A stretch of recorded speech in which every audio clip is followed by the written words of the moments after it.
In this reflection and guided meditation, I'm going to go through one of the main principles and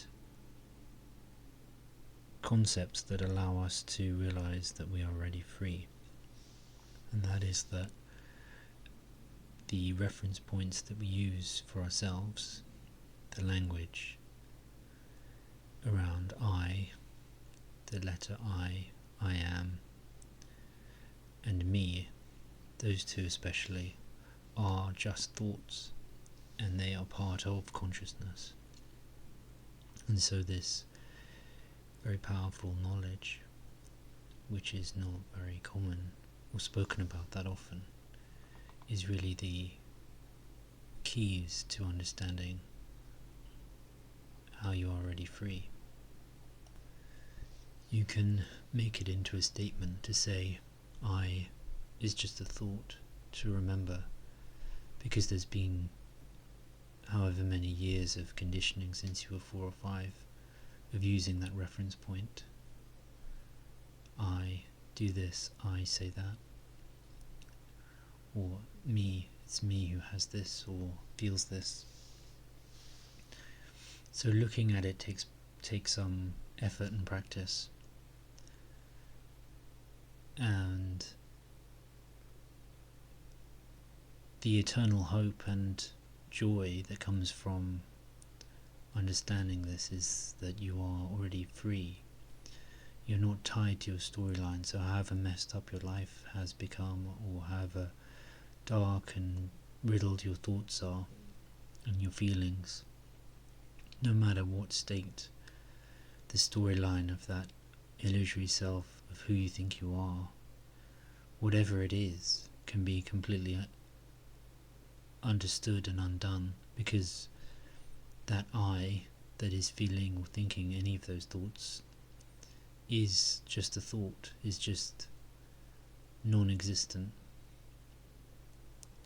And understanding this is actually the biggest self-love that you can ever have, because you're truly loving your real self, which is universal consciousness. Everything is consciousness. And so when you understand that the individual person that you take yourself to be is actually non-existent, you stop taking it so seriously. You understand that any solutions and remedies are just dream solutions to a dream problem, and that any happiness in the world is just happiness in a dream. And so if you live your life, say, in a happy way, and at the end you haven't had any progress towards understanding how the world is an illusion and that the self is an illusion, you just had a happy dream, that's all. You didn't make any progress. So there has to be a fundamental shift away from looking at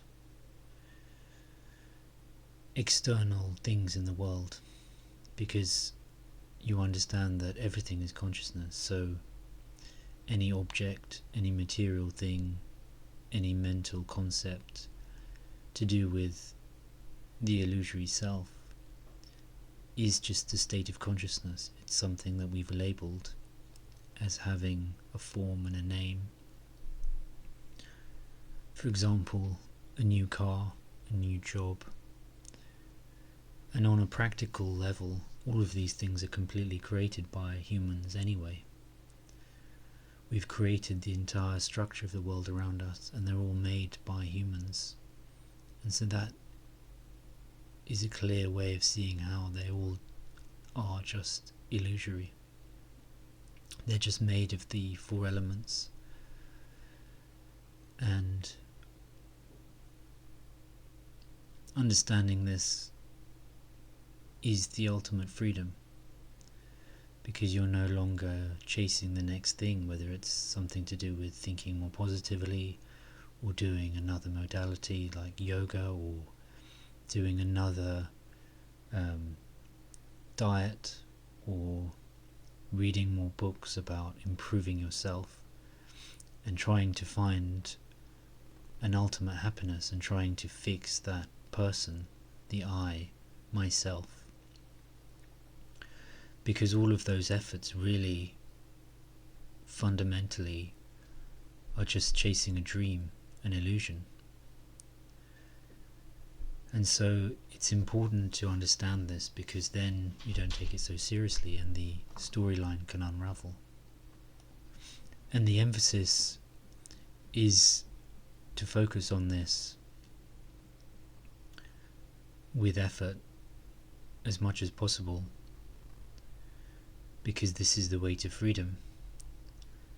And somewhat paradoxically,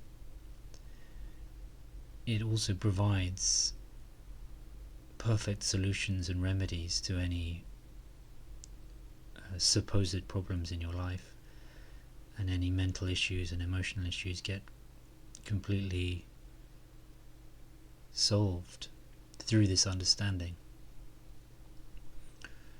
So, although you're abandoning a lot of the storylines and seeing through the illusoriness of being a self, it doesn't mean that you're just letting go completely of all responsibility. And there can be still working on yourself in terms of improving behaviors, improving things that you understand would help you in certain situations. However, the difference is subtle but fundamentally and absolutely different, in that you understand that it's just a character, it's just a divine puppet, and so it takes the edge off. You don't take it so seriously, you can laugh through things. You understand that everything is consciousness, everything comes through God in your life. Even the bad bits that you don't like, these are the especially important things to take note of, because those are where the real lessons occur and you can really learn some good values. Primarily to stop looking for happiness in the world so much, and also to learn that everything is grace, to learn humility, to not claim things as being done by the illusory self, which comes from humility and often comes from a level of pain and what a lot of people refer to as a dark night of the soul. It doesn't always have to be this way, but a lot of people I've spoken to have been through this process, including myself. And this pushes you away from looking for solutions in the material world and looking for solutions that are based on truth, based on things that are eternal and that have a foundation in the divine.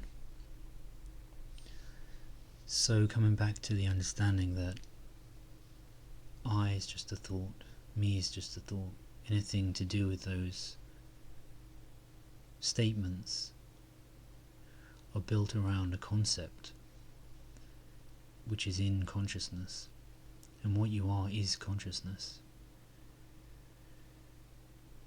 So understanding this leads to a loosening up and a freedom automatically, because any of the old storylines or future storylines that you want to happen, you understand that there's nobody there who's doing this. Consciousness is just animating a body and a mind. Thoughts arise, and it's the illusion that you think that being in a body and mind creates a person. It is helpful to know and repeat that there is no I. I is just a thought. There is no me, really. Me is just a thought. Me is just an idea, concept. I am is just a word. And because we're so used to saying them, it takes somebody or something, normally some non-dual teachings, to point this out to us and to repeatedly look into this fact, and then you can experience the benefits of it for yourself.